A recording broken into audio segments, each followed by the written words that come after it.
سورۃ الذاریات، سورہ ذاریات کا تعارف۔ مقام نزول، سورہ ذاریات مکہ مکرمہ میں نازل ہوئی ہے۔ رکوع اور آیات کی تعداد، اس سورت میں 3 رکوع اور 60 آیتیں ہیں۔ ذاریات نام رکھنے کی وجہ، ذاریات کا معنی ہے خاک بکھیر کر اڑا دینے والی ہوائیں، اور اس سورت کی پہلی آیت میں اللہ تعالیٰ نے ان ہواؤں کی قسم ارشاد فرمائی ہے۔ اس مناسبت سے اس کا نام سورہ ذاریات رکھا گیا۔ سورہ ذاریات کے مضامین، اس سورت کا مرکزی مضمون یہ ہے کہ اس میں اسلام کے بنیادی عقائد جیسے توحید، نبوت اور مرنے کے بعد دوبارہ زندہ کیے جانے کو ثابت کیا گیا ہے، اور اس کے مخالف چیزوں جیسے شرک، نبوت کی تکذیب اور حشر و نشر کے انکار کی نفی کی گئی ہے، اور اس صورت میں یہ چیزیں بیان کی گئی ہیں۔ نمبر 1، اس صورت کی ابتدائی آیات میں کفار مکہ کے احوال بیان کیے گئے کہ وہ قرآن مجید آخرت اور جہنم کے شدید عذاب کو جھٹلاتے ہیں۔ اسی طرح متقی مسلمانوں کے احوال اور ان کے لیے تیار کی گئی جنت کی نعمتیں بیان کی گئیں تاکہ عقل مند انسان ان دونوں میں فرق سمجھ سکے اور اسے عبرت و نصیحت حاصل ہو۔ نمبر 2، کفار مکہ کی طرف سے پہنچنے والی اذیتوں پر نبی کریم علیہ الصلوۃ والسلام اور صحابہ کرام علیہ رضوان کو تسلی دینے کے لیے پچھلے انبیاء کرام علیہ الصلوۃ والسلام اور ان کی امتوں کے واقعات بیان کیے گئے۔ نمبر 3، اللہ تعالیٰ نے اپنی قدرت اور وحدانیت کے دلائل ذکر فرمائے اور کسی کو اللہ تعالیٰ کا شریک قرار دینے، اللہ تعالیٰ کے رسولوں کی تکذیب کرنے سے منع فرمایا، اور حضور اقدس علیہ الصلوۃ والسلام کو حکم دیا کہ منکرین سے منہ پھیر لیں اور متقی لوگوں کو نصیحت کریں۔ نمبر 4، اس سورت کے آخر میں جنات اور انسانوں کی تخلیق کا مقصد بیان کیا گیا کہ انہیں پیدا کرنے سے مقصود یہ ہے کہ یہ اللہ تعالیٰ کی معرفت حاصل کریں اور اخلاص کے ساتھ صرف اسی کی عبادت کریں، اور یہ بتایا گیا کہ تمام مخلوق کا رزق اللہ تعالیٰ نے اپنے ذمہ کرم پر لیا ہوا ہے۔ نیز کفار و مشرکین سے قیامت کے دن شدید عذاب کا وعدہ کیا گیا اور انہیں دنیا میں سابقہ امتوں جیسا عذاب نازل ہونے سے ڈرایا گیا ہے۔ سورہ قاف کے ساتھ مناسبت، سورہ ذاریات کی اپنے سے ماں قبل سورت قاف کے ساتھ ایک مناسبت یہ ہے کہ سورہ قاف کے آخر میں مرنے کے بعد دوبارہ زندہ کیے جانے اور اعمال کی جزا و سزا ملنے کا ذکر کیا گیا، اور سورہ ذاریات کی ابتدا میں قسموں کے ساتھ فرمایا گیا کہ لوگوں سے جو وعدہ کیا گیا ہے یہ سچا ہے اور اعمال کی جزا یا سزا ضرور ملے گی۔ دوسری مناسبت یہ ہے کہ سورہ قاف میں جن انبیاء کرام علیہ الصلوۃ والسلام کا اجمالی طور پر ذکر ہوا، ان کا سورہ ذاریات میں تفصیل کے ساتھ ذکر کیا گیا ہے۔ بسم اللہ الرحمن الرحیم۔ ترجمہ، اللہ کے نام سے شروع جو نہایت مہربان رحمت والا ہے۔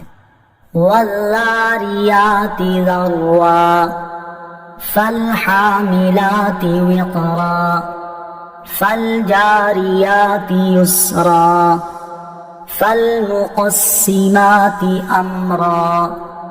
ترجمہ، بکھیر کر اڑا دینے والیوں کی قسم، پھر بوجھ اٹھانے والیوں کی، پھر آسانی سے چلنے والیوں کی، پھر حکم کو تقسیم کرنے والیوں کی۔ والذاریات ذروا، خاک وغیرہ کو بکھیر کر اڑا دینے والی ہواؤں کی قسم۔ اس آیت اور اس کے بعد والی 3 آیات کا خلاصہ یہ ہے کہ اللہ تعالیٰ نے اس آیت میں خاک وغیرہ کو بکھیر کر اڑا دینے والی ہواؤں کی قسم ارشاد فرمائی، دوسری آیت میں بارش کے پانی کا بوجھ اٹھانے والی بدلیوں اور گھٹاؤں کی قسم ارشاد فرمائی، تیسری آیت میں پانی پر آسانی کے ساتھ چلنے والی کشتیوں کی قسم ارشاد فرمائی، اور چوتھی آیت میں فرشتوں کی ان جماعتوں کی قسم ارشاد فرمائی جو اللہ تعالیٰ کے حکم سے بارش اور رزق وغیرہ تقسیم کرتی ہیں اور جنہیں اللہ تعالیٰ نے کائنات کا نظام چلانے پر مامور کیا ہے اور عالم کے نظام میں تصرف کرنے کا اختیار عطا فرمایا ہے۔ بعض مفسرین کا قول ہے کہ یہ تمام صفتیں ہواؤں کی ہیں کہ وہ خاک بھی اڑاتی ہیں، بادلوں کو بھی اٹھائے پھرتی ہیں، پھر انہیں لے کر سہولت کے ساتھ چلتی ہیں، پھر اللہ تعالیٰ کے شہروں میں اس کے حکم سے بارش کو تقسیم کرتی ہیں۔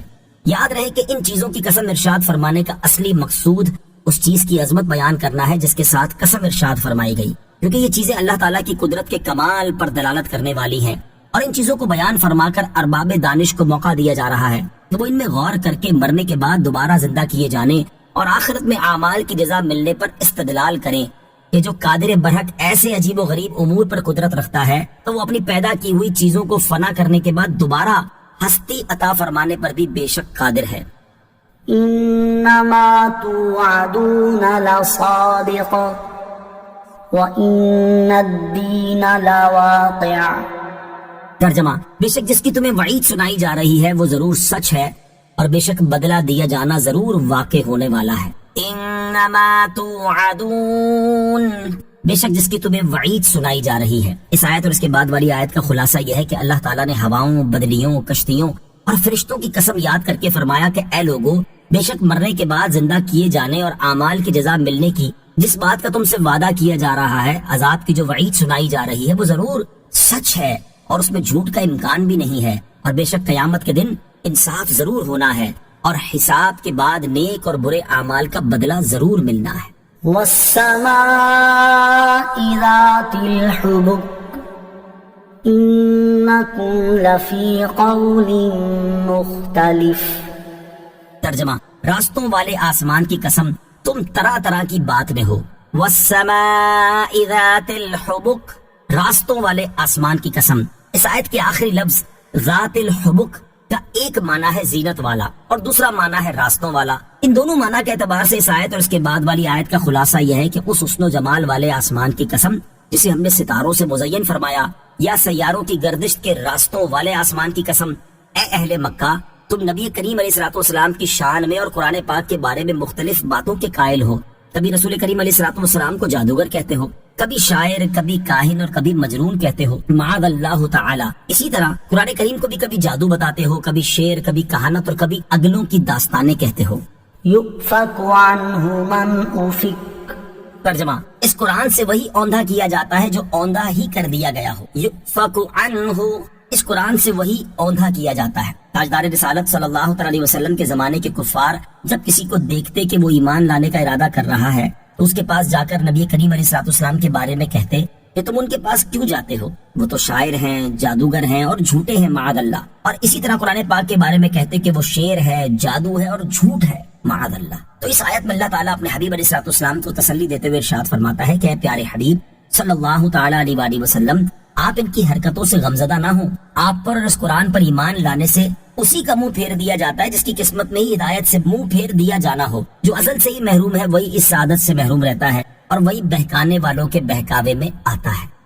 قتل الخراصون الذين هم في غمرة ساهون يسألون أيان يوم الدين يوم هم على النار يفتنون ذوقوا فتنتكم هذا الذي كنتم به تستعجلون۔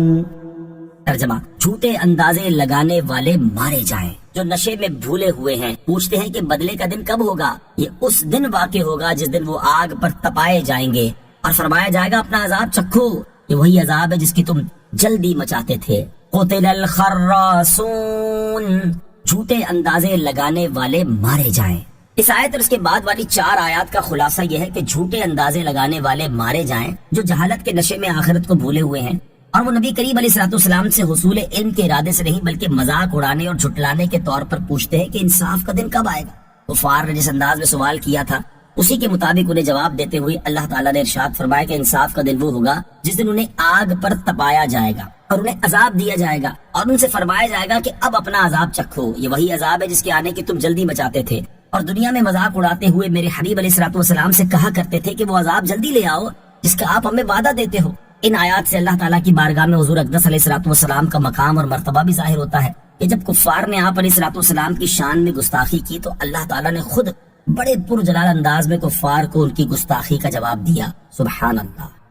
إن المتقين في جنات وعيون آخذين ما آتاهم ربهم إنهم كانوا قبل ذلك محسنين۔ ترجمہ، بے شک پرہیزگار لوگ باغوں اور چشموں میں ہوں گے اپنے رب کی عطائیں لیتے ہوئے، بے شک وہ اس سے پہلے نیکیاں کرنے والے تھے۔ ان المتقین، بے شک پرہیزگار۔ کفار کا انجام بیان فرمانے کے بعد اس آیت سے اللہ تعالیٰ نے پرہیزگار لوگوں کا انجام بیان فرمایا ہے۔ چنانچہ اس آیت اور اس کے بعد والی آیت کا خلاصہ یہ ہے کہ بے شک پرہیزگار لوگ ان باغوں میں ہوں گے جن میں لطیف چشمے جاری ہیں اور اللہ تعالیٰ انہیں جو کچھ عطا فرمائے گا اسے راضی خوشی قبول کرتے ہوں گے۔ بے شک وہ جنت میں داخل ہونے سے پہلے دنیا میں نیک کام کرتے تھے، اسی لیے انہیں یہ عظیم کامیابی نصیب ہوئی۔ نیک اعمال آخرت کی عظیم کامیابی حاصل ہونے کا ذریعہ ہے۔ اس سے معلوم ہوا کہ دنیا میں کیے ہوئے نیک اعمال آخرت کی عظیم کامیابی یعنی جنت اور اس کی نعمتیں ملنے کا ذریعہ ہیں۔ لہذا ہر مسلمان کو چاہیے کہ وہ اپنے گناہوں سے توبہ کرتا رہے اور نیک اعمال کی کثرت کرے تاکہ دنیا و آخرت کی سرفرازی نصیب ہو۔ نیک اعمال کرنے والوں کے بارے میں ارشاد باری تعالیٰ ہے، للذین احسنوا الحسنى وزیادہ ولا يرهق وجوہہم قتر ولا ذلہ اولئک اصحاب الجنہ ہم فیہا خالدون۔ ترجمہ، بھلائی کرنے والوں کے لیے بھلائی ہے اور اس سے بھی زیادہ ہے، اور ان کے منہ پر نہ سیاہی چھائی ہوگی اور نہ ذلت، یہی جنت والے ہیں، وہ اس میں ہمیشہ رہیں گے۔ اور حضرت جابر بن عبداللہ رضی اللہ تعالیٰ عنہ فرماتے ہیں، حضور پر نور صلی اللہ تعالیٰ علیہ وآلہ وسلم نے ہمیں خطبہ دیتے ہوئے ارشاد فرمایا، اے لوگو، مرنے سے پہلے اللہ تعالیٰ کی بارگاہ میں اپنے گناہوں سے توبہ کر لو اور مصروف ہو جانے سے پہلے نیک اعمال کرنے میں جلدی کر لو، اور ذکر کی کثرت سے اپنے اور اپنے رب عز و جل کے درمیان تعلق پیدا کر لو۔ اسی طرح ظاہری اور پوشیدہ طور پر صدقہ دیا کرو تو تمہیں رزق بھی دیا جائے گا، تمہاری مدد بھی کی جائے گی اور تمہارے نقصان کی تلافی بھی کی جائے گی۔ اللہ تعالیٰ ہمیں گناہوں سے بچنے اور نیک اعمال کرتے رہنے کی توفیق عطا فرمائے، آمین۔ كانوا قليلا من الليل ما يهجعون وبالأسحار هم يستغفرون۔ ترجمہ، وہ رات میں کم سویا کرتے تھے اور رات کے آخری پہروں میں بخشش مانگتے تھے۔ كانوا قليلا من الليل ما يهجعون، وہ رات میں کم سویا کرتے تھے۔ اس آیت اور اس کے بعد والی آیت کا خلاصہ یہ ہے کہ پرہیزگار لوگوں کا نیک اعمال کرنے میں حال یہ تھا کہ وہ رات تہجد اور شب بیداری میں گزارتے اور رات میں بہت تھوڑی دیر سوتے تھے، اور اتنا سو جانے کو بھی اپنا قصور سمجھتے تھے، اور رات تہجد اور شب بیداری میں گزارنے کے باوجود بھی وہ خود کو گناہگار سمجھتے تھے، اور رات کا پچھلا حصہ اللہ تعالیٰ سے مغفرت طلب کرنے میں گزارتے تھے۔ رات کا آخری حصہ مغفرت طلب کرنے اور دعا مانگنے کے لیے انتہائی موزوں ہے۔ اس سے معلوم ہوا کہ رات کا آخری حصہ اللہ تعالیٰ سے مغفرت طلب کرنے اور دعا کرنے کے لیے بہت موزوں ہے۔ یہاں اس سے متعلق ایک حدیث پاک بھی سماعت کیجیے۔ چنانچہ حضرت ابو ہریرہ رضی اللہ تعالیٰ عنہ سے روایت ہے، اور یہ بخاری شریف کی حدیث ہے کہ نبی اکرم صلی اللہ تعالیٰ علیہ وآلہ وسلم نے ارشاد فرمایا، ہمارا رب تعالیٰ ہر رات اس وقت دنیا کے آسمان کی طرف نزول اجلال فرماتا ہے جب رات کا تہائی حصہ باقی رہ جاتا ہے، اور فرماتا ہے، کوئی ایسا ہے جو مجھ سے دعا کرے تاکہ میں اس کی دعا قبول کروں، کوئی ایسا ہے جو مجھ سے سوال کرے تاکہ میں اسے عطا کروں، کوئی ایسا ہے جو مجھ سے معافی چاہے تاکہ میں اسے بخش دوں۔ وفي أموالهم حق للسائل والمحروم۔ ترجمہ، اور ان کے مالوں میں مانگنے والے اور محروم کا حق تھا۔ وفی اموالہم حق، اور ان کے مالوں میں حق تھا۔ اس آیت میں پرہیزگاروں کے بارے میں بیان کیا گیا کہ ان کے مالوں میں مانگنے والے اور محروم کا حق تھا۔ مانگنے والوں سے مراد وہ ہے جو اپنی حاجت کے لیے لوگوں سے سوال کرے، اور محروم سے مراد وہ ہے جو حاجت مند ہو اور حیا کی وجہ سے سوال بھی نہ کرے۔ پرہیزگاروں کی 4 صفات، اس آیت سے پرہیزگاروں کی 4 صفات معلوم ہوئی۔ نمبر 1، ان کے مال میں غریبوں کا حصہ ہوتا ہے۔ نمبر 2، وہ ہر قسم کے فقیر کو دیتے ہیں چاہے اسے پہچانتے ہوں یا نہیں۔ نمبر 3، ان کا دینا سائل کے مانگنے پر موقوف نہیں، وہ مانگنے والوں کو بھی دیتے ہیں اور تلاش کر کے ان مساکین کو بھی دیتے ہیں جو حیا اور شرم کی وجہ سے مانگ نہ سکیں۔ نمبر 4، وہ فقیروں کو دے کر ان پر اپنا احسان نہیں جتاتے بلکہ اپنی کمائی میں ان کا حق سمجھتے ہیں اور ان کا احسان مانتے ہیں کہ انہوں نے ہمارا مال قبول کر لیا۔ اللہ تعالیٰ ہمارے معاشرے کے مسلمانوں کو بھی یہ اوصاف اپنانے کی توفیق عطا فرمائے۔ وفي الأرض آيات للموقنين۔ ترجمہ، اور زمین میں یقین والوں کے لیے نشانیاں ہیں۔ وفی الارض آیات، اور زمین میں نشانیاں ہیں، یعنی زمین میں پہاڑ، دریا، درخت، پھل اور نباتات وغیرہ ان لوگوں کے لیے اللہ تعالیٰ کی وحدانیت اور اس کی قدرت و حکمت پر دلالت کرنے والی نشانیاں ہیں جو اللہ تعالیٰ پر یقین رکھتے ہیں۔ زمین میں اللہ تعالیٰ کی وحدانیت اور قدرت پر دلالت کرنے والی نشانیاں، زمین میں اپنی وحدانیت اور قدرت پر دلالت کرنے والی نشانیوں کی تفصیل بیان کرتے ہوئے ایک اور مقام پر اللہ تعالیٰ نے ارشاد فرمایا، وَهُوَ الَّذِي مَدَّ الْأَرْضَ وَجَعَلَ فِيهَا رَوَاسِيَ وَأَنْهَارًا وَمِن كُلِّ الثَّمَرَاتِ جَعَلَ فِيهَا زَوْجَيْنِ اثْنَيْنِ يُغْشِي اللَّيْلَ النَّهَارَ إِنَّ فِي ذَلِكَ لَآيَاتٍ لِقَوْمٍ يَتَفَكَّرُونَ۔ وفي الأرض قطع متجاورات وجنات من أعناب وزرع ونخيل سنوان وغير سنوان يسقى بماء واحد ونفضل بعدها على بعد في الأكل ان فی ذلک لآیات لقوم یعقلون۔ ترجمہ، اور وہی ہے جس نے زمین کو پھیلایا اور اس میں پہاڑ اور نہریں بنائی اور زمین میں ہر قسم کے پھل دو دو طرح کے بنائے، وہ رات سے دن کو چھپا لیتا ہے، بے شک اس میں غور و فکر کرنے والوں کے لیے نشانیاں ہیں۔ اور زمین کے مختلف حصے ہیں جو ایک دوسرے کے قریب قریب ہیں، اور انگوروں کے باغ ہیں اور کھیتی اور کھجور کے درخت ہیں، ایک جڑ سے اگے ہوئے اور الگ الگ اگے ہوئے، سب کو ایک ہی پانی دیا جاتا ہے، اور پھلوں میں ہم ایک دوسرے سے بہتر بناتے ہیں، بے شک اس میں عقل مندوں کے لیے نشانیاں ہیں۔ اور ارشاد فرمایا، وَمِنْ آيَاتِهِ أَنَّكَ تَرَى الْأَرْضَ خَاشِعَةً فَإِذَا أَنزَلْنَا عَلَيْهَا الْمَاءَ اهْتَزَّتْ وَرَبَتْ إِنَّ الَّذِي أَحْيَاهَا لَمُحْيِي الْمَوْتَى إِنَّهُ عَلَى كُلِّ شَيْءٍ قَدِيرٌ۔ ترجمہ، اور اس کی نشانیوں میں سے ہے کہ تو زمین کو بے قدر پڑی ہوئی دیکھتا ہے، پھر جب ہم اس پر پانی اتارتے ہیں تو لہلہانے لگتی ہے اور بڑھ جاتی ہے، بے شک جس نے اس کو زندہ کیا وہ ضرور مردوں کو زندہ کرنے والا ہے، بے شک وہ ہر شے پر قدرت رکھتا ہے۔ وَفِي أَنفُسِكُمْ أَفَلَا تُبْصِرُونَ وَفِي السَّمَاءِ رِزْقُكُمْ وَمَا تُوعَدُونَ۔ ترجمہ، اور خود تمہاری ذاتوں میں تو کیا تم دیکھتے نہیں، اور آسمان میں تمہارا رزق ہے اور وہ جس کا تم سے وعدہ کیا جاتا ہے۔ وفی انفسکم، اور خود تمہاری ذاتوں میں، یعنی تمہاری پیدائش کے مراحل میں، تمہارے اعضاء کی بناوٹ اور ترتیب میں، تمہارے جسم کے اندرونی نظام میں، پیدائش کے بعد مرحلہ وار تمہارے حالات کے بدلنے میں، تمہاری شکلوں، صورتوں اور زبانوں کے اختلاف میں، تمہاری ذہنی اور جسمانی صلاحیتوں کے مختلف ہونے میں، اور تمہارے ظاہر و باطن میں اللہ تعالیٰ کی قدرت کے ایسے بے شمار عجائبات موجود ہیں جن میں غور و فکر کر کے تم اللہ تعالیٰ کی قدرت کے بارے میں جان سکتے ہو۔ اور جب وہ ان عجیب و غریب چیزوں پر قدرت رکھتا ہے تو اے کافروں، تمہیں مارنے کے بعد دوبارہ زندہ کرنا اس کے لیے کیا مشکل ہے۔ وَفِي السَّمَاءِ رِزْقُكُمْ، اور آسمان میں تمہارا رزق ہے۔ ارشاد فرمائے کہ آسمان میں تمہارا رزق ہے کہ اسی طرف سے بارش نازل کر کے زمین کو پیداوار سے مالا مال کیا جاتا ہے، اور آخرت کا وہ ثواب و عذاب بھی آسمان میں لکھا ہوا ہے جس کا تم سے دنیا میں وعدہ کیا جاتا ہے۔ فَوَرَبِّ السَّمَاءِ وَالْأَرْضِ إِنَّهُ لَحَقٌّ مِثْلَ مَا أَنَّكُمْ تَنطِقُونَ۔ ترجمہ، تو آسمان اور زمین کے رب کی قسم، بے شک یہ حق ہے ویسی ہی زبان میں جو تم بولتے ہو۔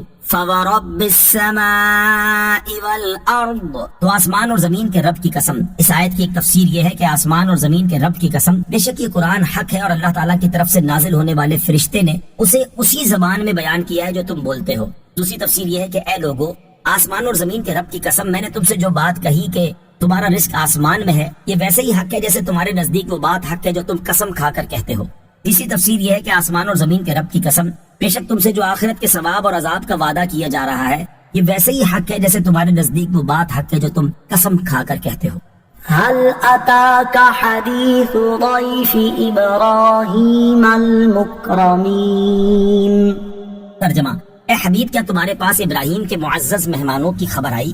حل اتاکا، اے محبوب، کیا تمہارے پاس آئی؟ اس آیت سے اللہ تعالیٰ نے اپنے حبیب علیہ الصلوۃ والسلام کے سامنے انبیاء کرام علیہ الصلوۃ والسلام کے واقعات بیان فرمائے تاکہ انبیاء کرام علیہ الصلوۃ والسلام کے واقعات سن کر سید المرسلین صلی اللہ تعالیٰ علیہ وسلم کے مبارک قلب کو تسلی حاصل ہو۔ سب سے پہلے حضرت ابراہیم علیہ الصلوۃ والسلام کا واقعہ اس لیے بیان فرمایا کہ حضرت ابراہیم علیہ الصلوۃ والسلام کے بعد تمام انبیاء کرام علیہ الصلوۃ والسلام آپ کی اولاد میں سے ہی تشریف لائے، اور نبی کریم علیہ الصلوۃ والسلام نے بھی بعض چیزوں میں ان کے طریقے کو اختیار فرمایا، اور اس واقعے کو بیان کرنے سے مقصود حضور اقدس علیہ الصلوۃ والسلام کی قوم کو اللہ تعالیٰ کے عذاب سے ڈرانا بھی ہے۔ اس آیت کا خلاصہ یہ ہے کہ اے پیارے حبیب علیہ الصلوۃ والسلام، کیا آپ کے پاس ان فرشتوں کی خبر آئی جو حضرت ابراہیم علیہ الصلوۃ والسلام کی خدمت میں معزز مہمان بن کر حاضر ہوئے تھے؟ ان فرشتوں کی تعداد 10 یا 12 تھی، اور ان میں حضرت جبریل علیہ الصلوۃ والسلام بھی شامل تھے۔ نوٹ یاد رہے کہ یہ واقعہ پارہ نمبر 14 کے رکوع نمبر 3 اور 4 میں بھی گزر چکا ہے۔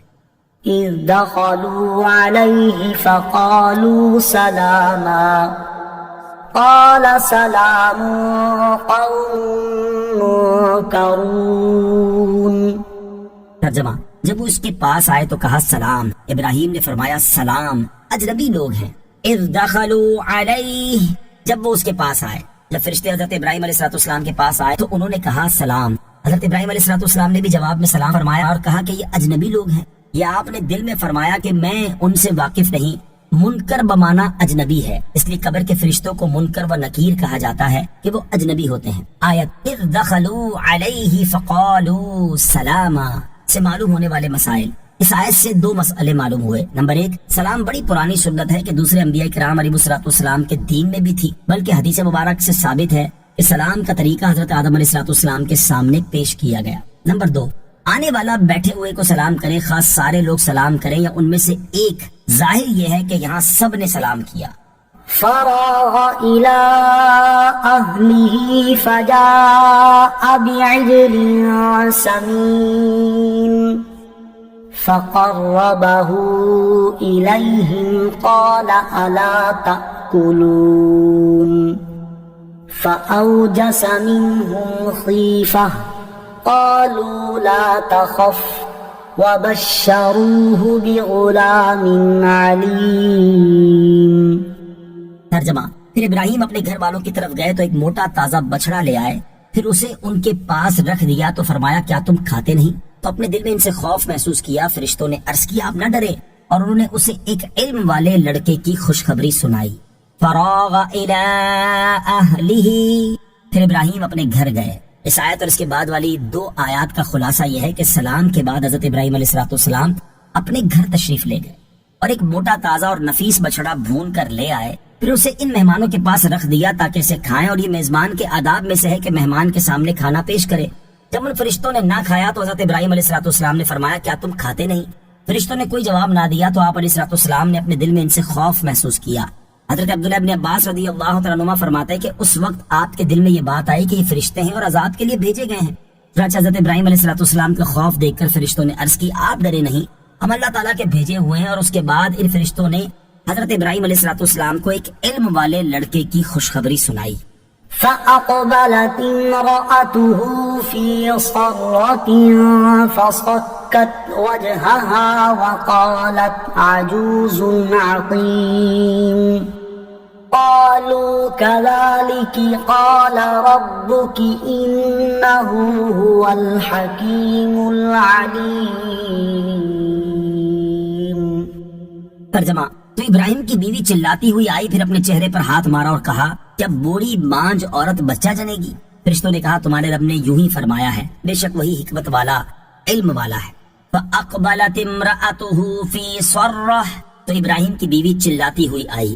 اس آیت اور اس کے بعد والی آیت کا خلاصہ یہ ہے کہ جب فرشتوں نے حضرت ابراہیم علیہ السلام کو علم والے لڑکے کی خوشخبری سنائی تو یہ بات آپ علیہ السلام کی زوجہ حضرت سارہ رضی اللہ تعالی عنہا نے بھی سن لی۔ اس پر آپ رضی اللہ تعالی عنہا چلاتی ہوئی آئی اور حیرت سے اپنے چہرے پر ہاتھ مارتے ہوئے کہا کیا وہ عورت بچہ جنے گی جو 90 یا 99 برس کی بوڑھی ہے اور اس کے ہاں کبھی بچہ پیدا نہیں ہوا؟ اس بات سے ان کا مطلب یہ تھا کہ ایسی حالت میں بچہ ہونا انتہائی تعجب کی بات ہے۔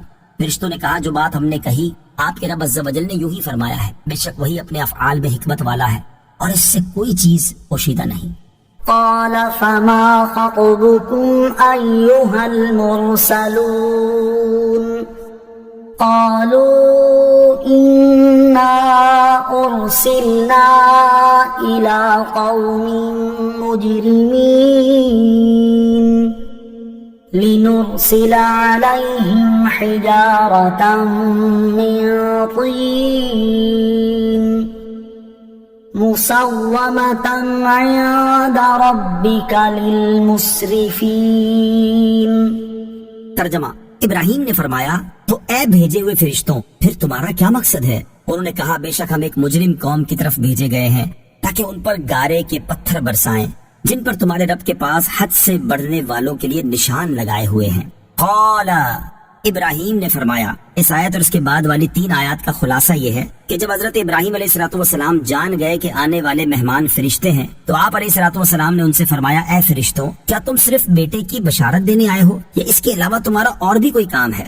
فرشتوں نے جواب دیا کہ ہم حضرت لوط علیہ السلام کی مجرم قوم کی طرف بھیجے گئے ہیں تاکہ ان کی بستیوں کو الٹ پلٹ کرنے کے بعد ان پر گارے کے بنائے ہوئے پتھر چھوڑیں جن پر آپ کے رب عز و جل کی طرف سے حد سے بڑھنے والوں کے لیے نشان لگائے ہوئے ہیں۔ مفسرین فرماتے کہ ان پتھروں پر ایسے نشان تھے جن سے معلوم ہوتا تھا کہ یہ دنیا کے پتھروں میں سے نہیں ہے، اور بعض مفسرین نے فرمایا کہ ہر ایک پتھر پر اس شخص کا نام لکھا ہوا تھا جو اس پتھر سے ہلاک کیا جانے والا تھا۔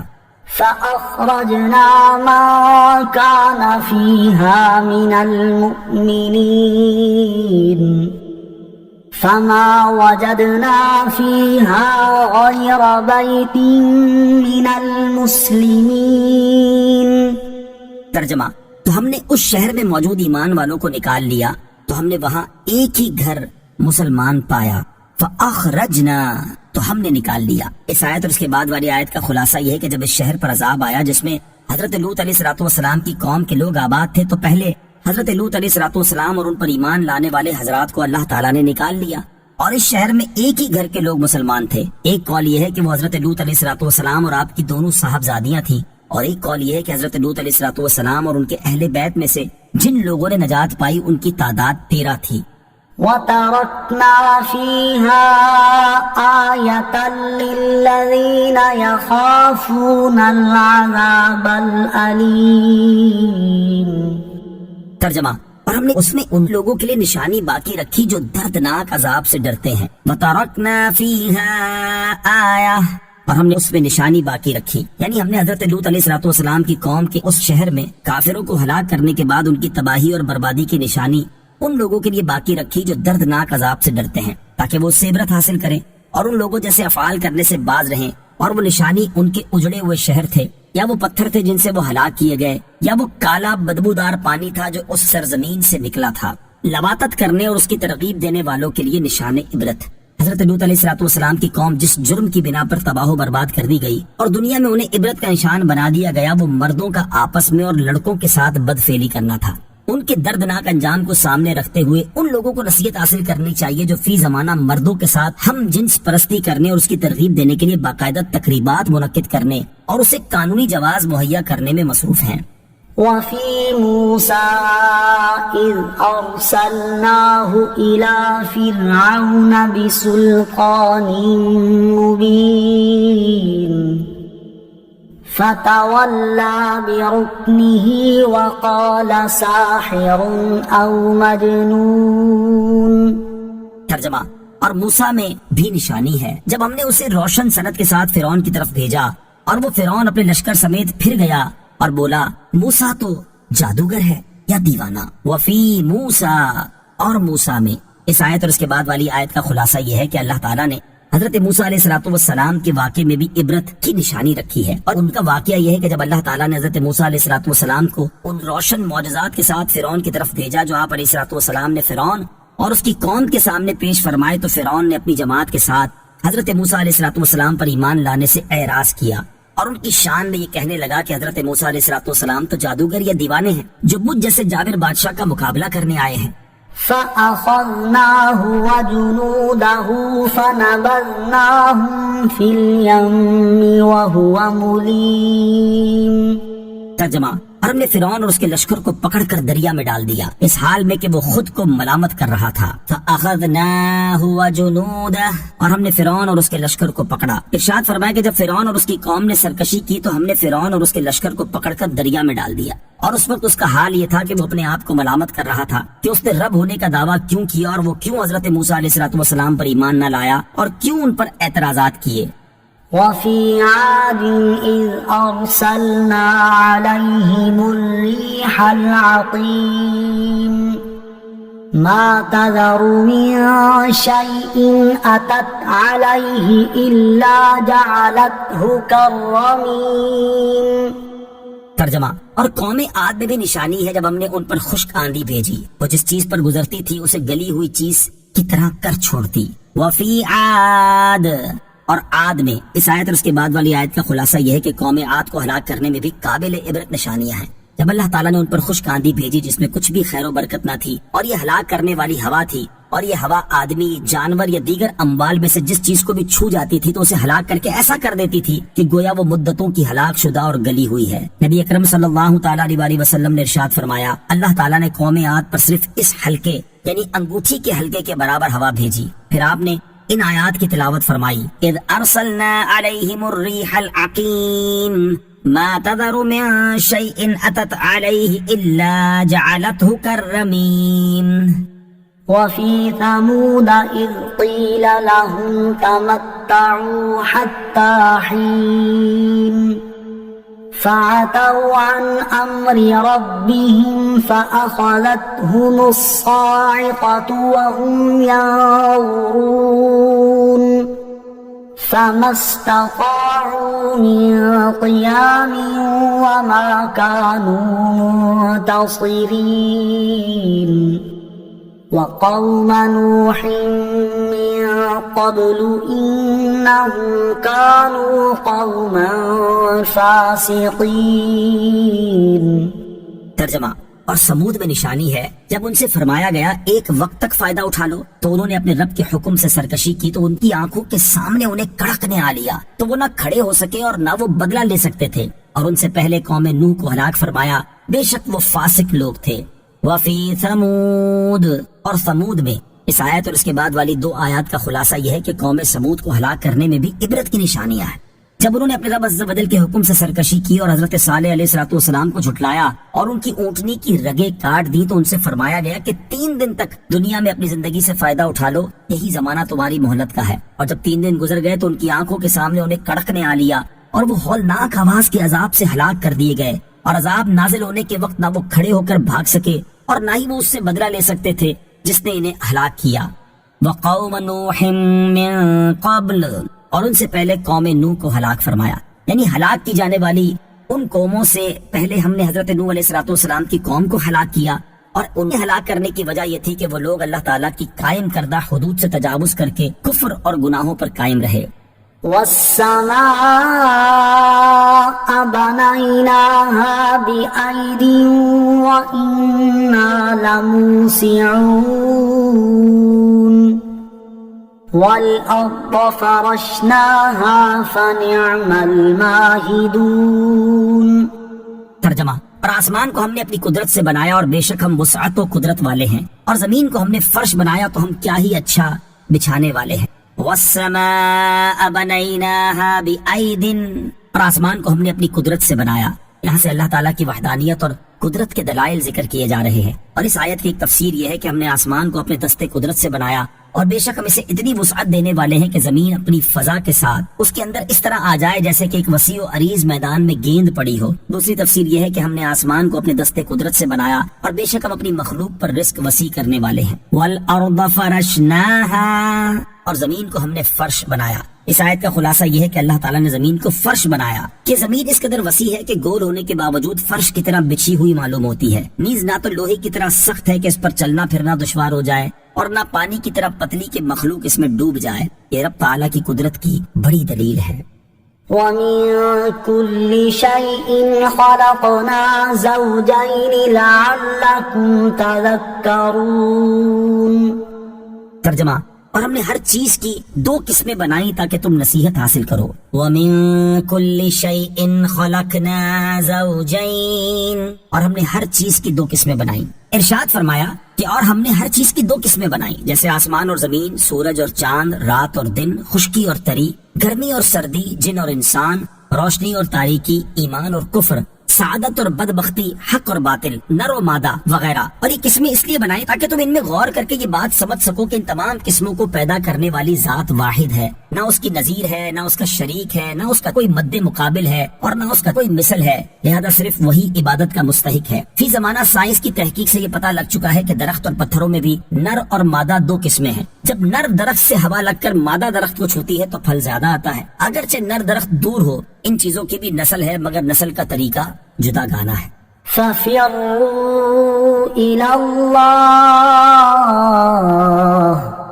إِنِّي لَكُمْ مِنْهُ نَذِيرٌ مُبِينٌ وَلَا تَجْعَلُوا مَعَ اللَّهِ إِلَٰهًا آخَرَ إِنِّي لَكُمْ مِنْهُ نَذِيرٌ مُبِينٌ. ترجمہ: اور اللہ کی طرف بھاگو، بے شک میں اس کی طرف سے تمہارے لیے کھلم کھلا ڈر سنانے والا ہوں، اور اللہ کے ساتھ کوئی دوسرا معبود نہ ٹھہراؤ، بے شک میں اس کی طرف سے تمہارے لیے کھلم کھلا ڈر سنانے والا ہوں. وَفِرُّوا إِلَى اللَّهِ، اور اللہ کی طرف بھاگو. اس آیت اور اس کے بعد والی آیت کا خلاصہ یہ ہے کہ اے پیارے حبیب صلی اللہ تعالی علیہ وآلہ وسلم، آپ فرما دیں کہ جب عبادت کا مستحق اللہ تعالیٰ ہی ہے تو اے لوگو تم کفر سے ایمان کی طرف اللہ تعالیٰ کی نافرمانی سے اطاعت کی طرف، اپنے گناہوں سے اللہ تعالیٰ کی بارگاہ میں توبہ کی طرف دوڑتے ہوئے آؤ، اور اس کے علاوہ سب کو چھوڑ کر صرف اسی کی عبادت کرو تاکہ تم اس کے عذاب سے نجات پا جاؤ اور اس کی طرف سے ثواب حاصل کر کے کامیاب ہو جاؤ۔ بے شک میں تمہیں اللہ تعالیٰ کی طرف سے کفر اور نافرمانی پر اس کے عذاب سے کھلم کھلا ڈر سنانے والا ہوں۔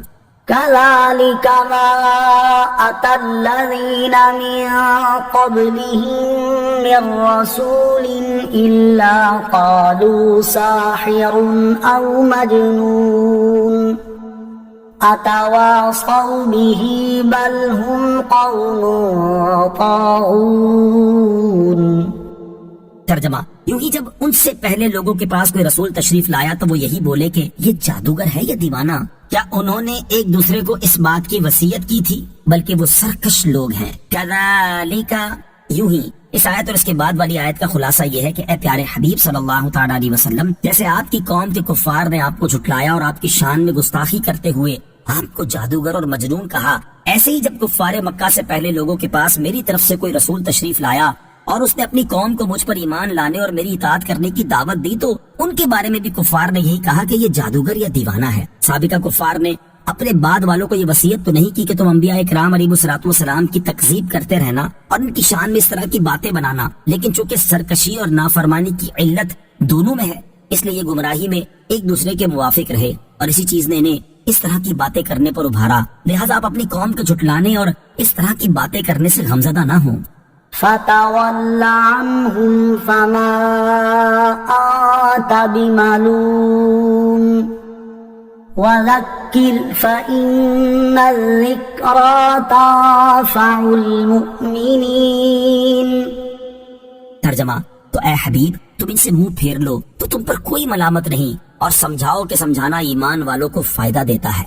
فتول عنہم، تو اے محبوب تم ان سے منہ پھیر لو۔ اس آیت اور اس کے بعد والی آیت کا خلاصہ یہ ہے کہ اے حبیب صلی اللہ تعالیٰ علیہ وسلم، آپ ان کفار سے منہ پھیر لیں کیونکہ آپ رسالت کی تبلیغ فرما چکے اور اسلام کی دعوت اور ہدایت دینے میں انتہائی محنت کر چکے، اور آپ نے اپنی کوشش میں معمولی سی بات بھی نہ چھوڑی، تو ان کی ایمان نہ لانے سے آپ پر کوئی ملامت نہیں۔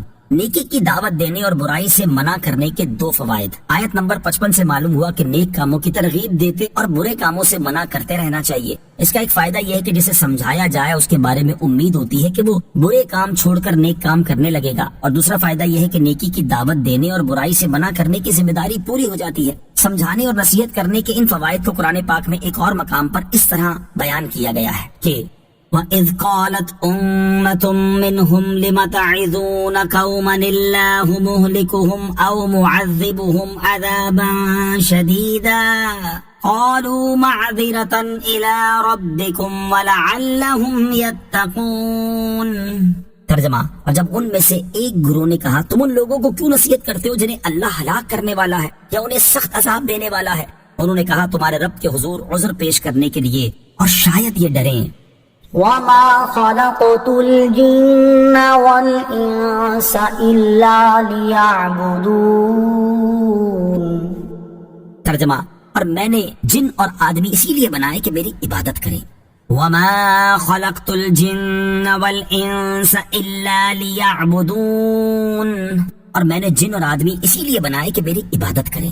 ارشاد فرمایا کہ میں نے جنوں اور انسانوں کو صرف دنیا طلب کرنے اور اس طلب میں منہمک ہونے کے لیے پیدا نہیں کیا، بلکہ انہیں اس لیے بنایا ہے تاکہ وہ میری عبادت کریں اور انہیں میری معرفت حاصل ہو۔ جنوں اور انسانوں کی پیدائش کا اصل مقصد، اس آیت سے معلوم ہوا کہ انسانوں اور جنوں کو بیکار پیدا نہیں کیا گیا، بلکہ ان کی پیدائش کا اصل مقصد یہ ہے کہ وہ اللہ تعالیٰ کی عبادت کریں۔ ایک اور مقام پر اللہ تعالیٰ ارشاد فرماتا ہے أَفَحَسِبْتُمْ أَنَّمَا خَلَقْنَاكُمْ عَبَثًا وَأَنَّكُمْ إِلَيْنَا لَا تُرْجَعُونَ۔ ترجمہ، تو کیا تم یہ سمجھتے ہو کہ ہم نے تمہیں بیکار بنایا اور تم ہماری طرف لوٹائے نہیں جاؤ گے؟ اور ارشاد فرمایا تبارک الذی بیدہ الملک وہو علی کل شیء قدیر الذی خلق الموت والحیاة لیبلوکم ایکم احسن عملا وہو العزیز الغفور۔ ترجمہ، بڑی برکت والا ہے وہ جس کے قبضے میں ساری بادشاہی ہے اور وہ ہر چیز پر قادر ہے، وہ جس نے موت اور زندگی کو پیدا کیا تاکہ تمہاری آزمائش کرے کہ تم میں کون اچھے عمل کرنے والا ہے، اور وہی عزت والا بخشش والا ہے۔ اور حضرت ابو ہریرہ رضی اللہ تعالیٰ عنہ سے روایت ہے، نبی کریم صلی اللہ تعالیٰ علیہ وسلم نے ارشاد فرمایا، اللہ تعالیٰ ارشاد فرماتا ہے، اے انسان تو میری عبادت کے لیے فارغ ہو جا، میں تیرا سینہ غنا سے بھر دوں گا اور تیری محتاجی کا دروازہ بند کر دوں گا، اور اگر تو ایسا نہیں کرے گا تو میں تیرے دونوں ہاتھ مصروفیات سے بھر دوں گا اور تیری محتاجی کا دروازہ بند نہیں کروں گا۔ اللہ تعالیٰ ہمیں اپنی پیدائش کے مقصد کو سمجھنے اور اس مقصد کے مطابق زندگی بسر کرنے کی توفیق عطا فرمائے، آمین۔ ما أريد منهم من رزق وما أريد أن يطعمون إن الله هو الرزاق ذو القوة المتين۔ ترجمہ، میں ان سے کچھ رزق نہیں مانگتا اور نہ یہ چاہتا ہوں کہ وہ مجھے کھانا دیں، بے شک اللہ ہی بڑا رزق دینے والا، قوت والا، قدرت والا ہے۔ ما اريد منهم من رزق، میں ان سے کچھ رزق نہیں مانگتا۔ اس آیت اور اس کے بعد والی آیت کا خلاصہ یہ ہے کہ اللہ تعالیٰ کی اپنے بندوں کے ساتھ عادت کریمہ ایسی نہیں ہے جیسی بندوں کی اپنے غلاموں اور نوکروں کے ساتھ ہے، کیونکہ بندے اپنے پاس غلام اور نوکر اس لیے رکھتے ہیں تاکہ وہ معاشی معاملات میں ان کی مدد کریں، جبکہ اللہ تعالیٰ کی شان یہ ہے کہ وہ رزق یا کسی بھی معاملے میں بندوں کا محتاج نہیں، بلکہ ہر ایک کو رزق دینے والا اللہ تعالیٰ ہے، اور سب کی روزی کا کفیل بھی وہی ہے۔ اور نہ ہی اللہ تعالیٰ بندوں سے یہ چاہتا ہے کہ وہ اس کی مخلوق کے لیے کھانا دے، بے شک اللہ تعالیٰ ہی بڑا رزق دینے والا ہے، وہی ہر کسی کو رزق دیتا ہے، وہ قوت والا ہے، اسی لیے مخلوق تک رزق پہنچانے میں اسے کسی کی مدد کی ضرورت نہیں، اور رزق پیدا کرنے پر قدرت رکھنے والا ہے، سب کو وہی دیتا ہے اور سب کو وہی پالتا ہے۔ فَإِنَّ لِلَّذِينَ ظَلَمُوا ذَنُوبًا مِثْلَ ذَنُوبِ أَصْحَابِهِمْ فَلَا يَسْتَعْجِلُونَ فَوَيْلٌ لِّلَّذِينَ كَفَرُوا مِن يَوْمِهِمُ الَّذِي يُوعَدُونَ۔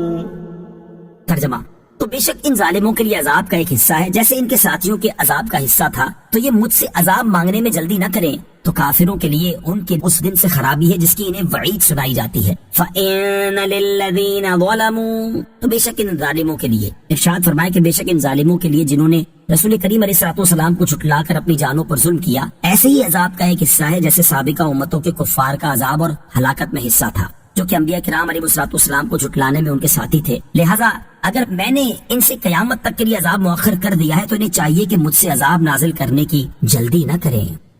آمنت باللہ صدق اللہ العظیم۔